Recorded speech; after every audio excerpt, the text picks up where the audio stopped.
आज पाठ 12 विद्या या बुद्धि उत्तमा, ये मैं आपको पाठ पढ़ाने जा रही हूँ। ये छोटी सी कहानी है जो पंचतंत्र से ली गई है। पाठकार देखिए। प्राचीन काले कश्मिश्चित् नगरे चत्वारो ब्राह्मण पुत्रा परस्परम मित्र भावेन सह अवसन्। प्राचीन काल में किसी नगर में 4 ब्राह्मण पुत्र परस्पर मित्र भाव के साथ रहते थे।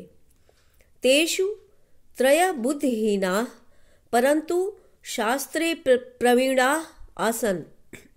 उनमें 3 बुद्धिहीन परंतु शास्त्र में प्रवीण थे। एकस्तु शास्त्र विमुखः परम बुद्धिमान आसीत्। एक शास्त्र विमुख था परंतु बुद्धिमान था। कहने का तात्पर्य है कि 3 जो थे, तेषु त्रय बुद्धिहीना, मतलब उनमें 3 बुद्धिहीन थे लेकिन शास्त्र में प्रवीण थे, शास्त्र में के ज्ञाता थे वो। और एक दूसरा जो था वो शास्त्र से विमुख था, उसे शास्त्रों का परिचय नहीं था परंतु बुद्धिमान था।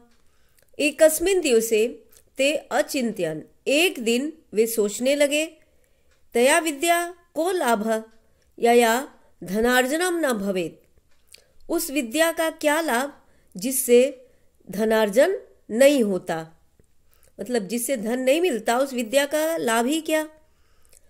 अतः वयम अर्थोपार्जनाय विदेशम गमिष्यामः। इसलिए हम सभी धन कमाने के लिए, अर्थ उपार्जन के लिए विदेश जाएंगे। एकदा ते पूर्व देशम प्रति गतवन्तः। एक बार वे पूर्व देश की ओर गए। मार्गे एकम शिलाखंडम उपविश्य परस्परम संवादम कृतवन्तः। मार्ग में एक शिलाखंड पर बैठकर परस्पर संवाद करने लगे। तेषाम प्रथमा सुबुद्धिम अकथयत्। उनमें से पहले सुबुद्धि ने कहा, अहो अस्माकं मध्ये त्वमेव शास्त्र विमुखः असि। उसने कहा कि अहो क्या है, ये संबोधन है कि अरे हमारे बीच तुम ही शास्त्र विमुख हो। जो बुद्धि जिसने शास्त्र का अध्ययन नहीं किया था उसके लिए उसने कहा कि हमारे बीच तुम ही जो है शास्त्र विमुख हो। विद्या बिना धनादिकम न लभ्यते। विद्या के बिना धन इत्यादि का लाभ नहीं होता, प्राप्त नहीं होती विद्या, धन इत्यादि। वयम च स्वधनम तुभ्यम न दास्यामः। हम सब तुम्हें अपना धन नहीं देंगे। अतः त्वं निज गृहं गच्छ। इसलिए तुम अपने घर जाओ।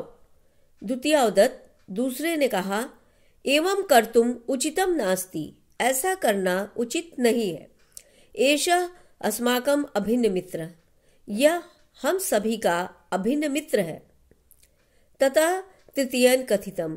तब तीसरे ने कहा, आगच्छ मित्र अस्माद् उपार्जिता से वित्तस्य त्वमपि संभागी भविष्यति। तीसरे ने कहा कि आगच्छ मित्र, आओ मित्र, अस्माद् उपार्जिता से वित्तस्य, मतलब हमारे द्वारा उपार्जित धन का त्वमपि, तुम भी संभागी भविष्यति, तुम भी समान भागी होगे।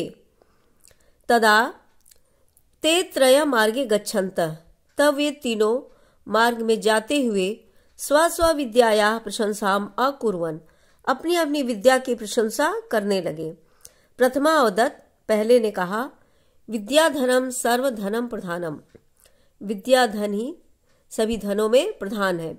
विद्या विहीना नरः पशुवत् जीवति। विद्या से विहीन मनुष्य पशु के समान जीवित रहता है।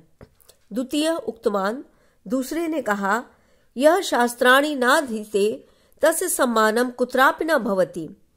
दूसरे ने कहा कि जिसने यह शास्त्राणि नाधीते, मतलब जो शास्त्र नहीं पढ़ता, जिसने शास्त्र का अध्ययन नहीं किया, उसका सम्मान कहीं भी नहीं होता। ये स्व बुद्धिम प्रशंसन्ति ते अपि मूर्खा। जो स्वयं अपनी बुद्धि की प्रशंसा करते हैं वे भी मूर्ख होते हैं। इति तृतीयस वचनम आसीत्। ऐसा तीसरे का वचन था। अग्रे वनम गच्छन्तः ते कस्यचित् मृत सिंहस अस्थीनि दृष्टवंत। आगे वन में जाते हुए उन्होंने किसी मरे हुए शेर की अस्थियों को देखा। तदा प्रथमा वदत्, तब पहले ने कहा, अहो अद्य विद्याया प्रयोग क्रियताम। अरे आज विद्या का प्रयोग करता हूं। अयम मृता सिंह अस्ति, यह मरा हुआ शेर है। एक अस्थिनि संयोजितवान, एक ने उसकी हड्डियों को संगठित किया। द्वितीय तेषु चर्म मांस रुधिरम संयोजितवान, और दूसरे ने उनमें चमड़ा मांस रक्त को संचारित किया।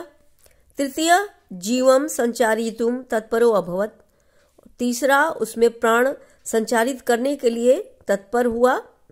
तावत सुबुद्धि ता निवार्यन उच्चई अवदत्, तब सुबुद्धि ने उसे रोकते हुए ऊंचे स्वर में कहा, भो मित्र एषा सिंह अस्ति। अरे मित्र, यह शेर है। यदि एषा जीवति तरहि अस्मान हनिष्यति, यदि यह जीवित होता है तो हम सबको मार डालेगा। आगे देखिए,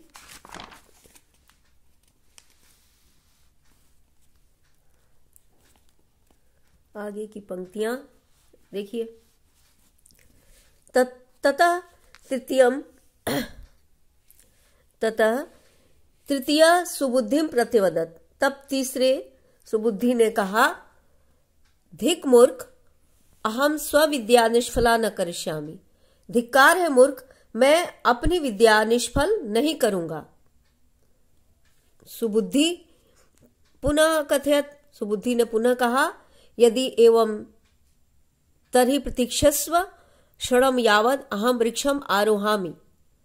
यदि ऐसा है तो प्रतीक्षस्व क्षणम यावत, मतलब क्षण मात्र प्रतीक्षा करो, यावद अहम वृक्षम आरोहामि, जब तक मैं वृक्ष पर नहीं चढ़ जाता। तावत सिंह सजीव कृत,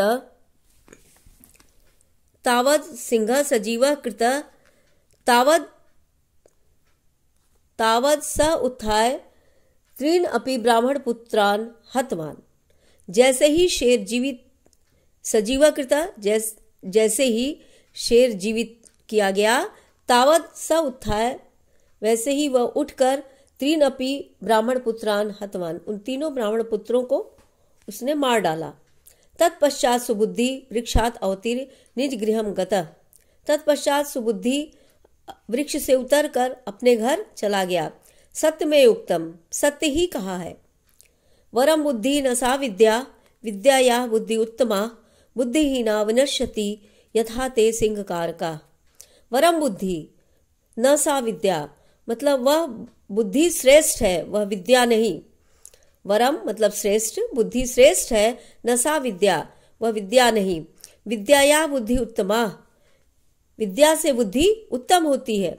बुद्धिहीना विनश्यन्ति, बुद्धिहीन का विनाश हो जाता है।